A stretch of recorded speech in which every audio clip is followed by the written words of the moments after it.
Kenny. This is the second of 3 videos featuring songs made famous by this man, Mr. Nat King Cole. And this one is called Love, but it's spelled L-O-V-E, and that's actually the title. It's not all one word, it's got those apostrophes in there. So if you listen to the lyrics, and highly advise, go listen to Mr. Cole's version, but it's L. It's for the way you look at me.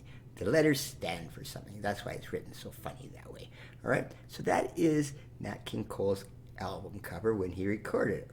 As you can see, he's not playing a piano in this. He's playing an organ. He was just very versatile in all ways. Okay, he did not write this song. This was written by Mr. Bert Kaempfert, who was a German, but he worked in England. He worked in the United States. He's quite famous, actually, for being one of the first guys to record the music of the Beatles. Way back before they were even known as the Beatles, he had signed them to some recording contracts, all right? But he, like most composers, had a songwriter. The lyrics were by this guy, Mr. Milt Gabler, and they together had many, many hits. Okay, this piece, many people have done it, all right?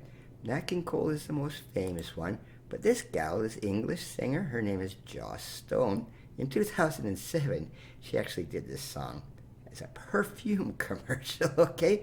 But she also did a very famous duet with this girl, all right? And you can see this duet. You can hear this duet on YouTube. This is Natalie Cole. And yes, she's related to Nat King Cole. It's his daughter. She's a very good singer in her own right.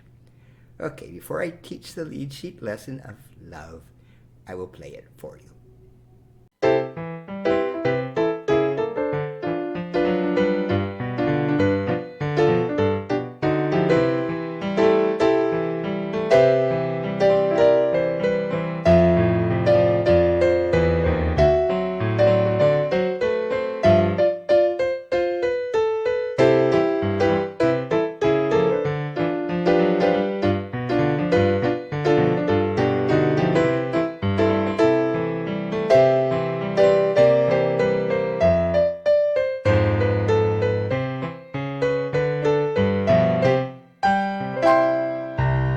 Now this piece, I've heard versions of it very fast, versions of it very slow. It's up to you, whatever you feel like. All right, I'm going to take it at kind of a medium tempo for this lesson. All right, and it's quite simple. I'm going to play this one in C. All right, that's the easiest key to learn as a piano player. All right, and just always just learn that melody.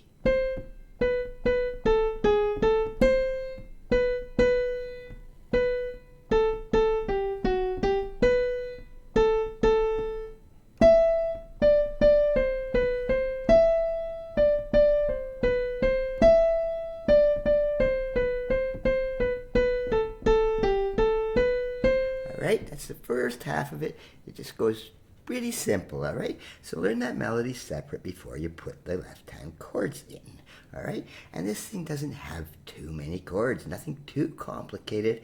I've added the odd little diminished in here just for sound reasons, but you don't need to do that, all right? So it just starts C major, the D minor, G7th,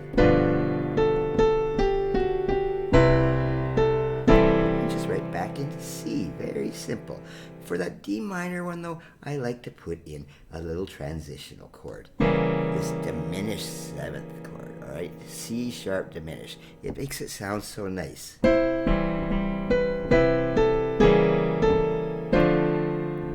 don't have to, but it does make it sound better, all right? And when you get in here, coming out to this part, all right, I'll start here again.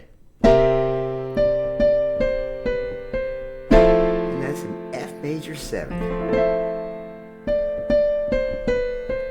and then it has a D major there, a D major 7th. You can add the 7th at any time,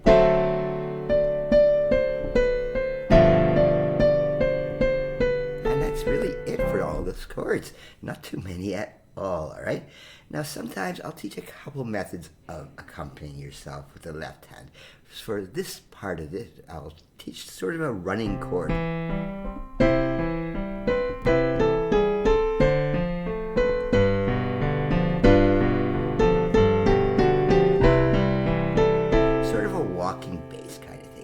right?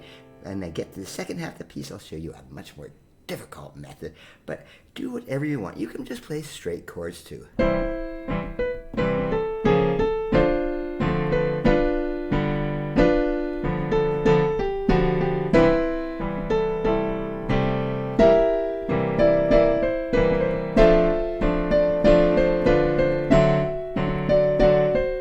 Whatever way you want, okay? Walking bass or straight chords, but now I'm going to get into a little more tricky thing, something called stride.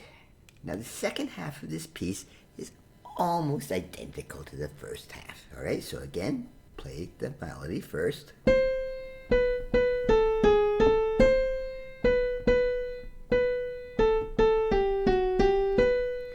it changes a bit here.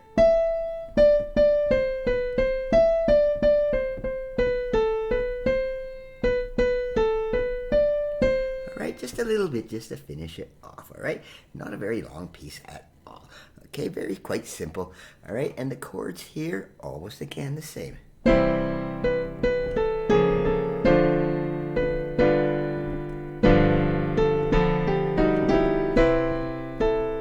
just a bit of a change here.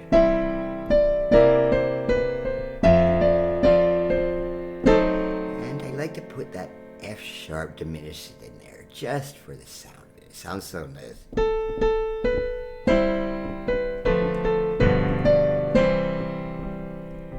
Okay, quite simple. Now I mentioned stride. Now what is that?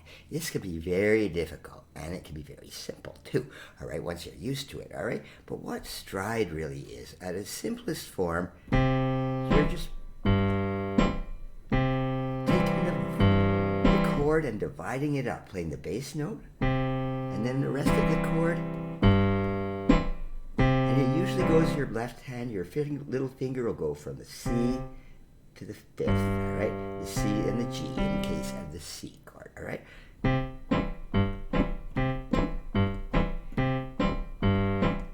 All right, now this can get really complicated.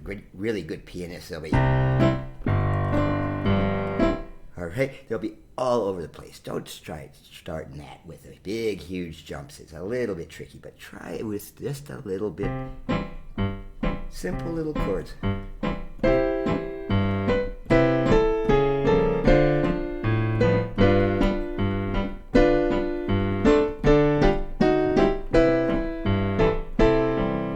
Okay, don't hurt yourself, okay? This can be a little bit tricky. After a while, it gets completely natural. You just get used to doing this, all right? But do it at first, yeah, it is a bit tricky because you got to jump. So don't go too far. You can, but if you want to, of course. But just try the little bit hoppy. It gives for a really bouncy rhythm.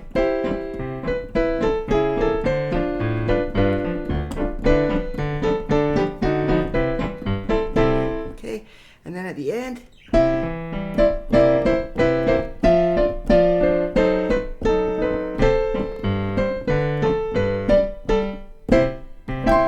right, I made a mistake there, but it doesn't really matter. All right, have fun with this piece, because the next lesson I'm taking this and the previous lesson, Mona Lisa, and putting them into a bit of a duet, making it a little fancier, all right? So have fun with this. Go really slow.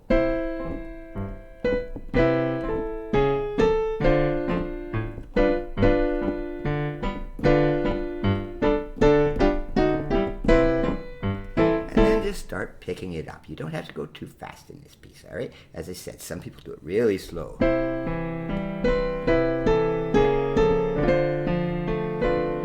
right, I kind of like it as a perkier little thing. You certainly don't have to go that fast, but have fun with this, and until the next lesson when I put it all together, thank you.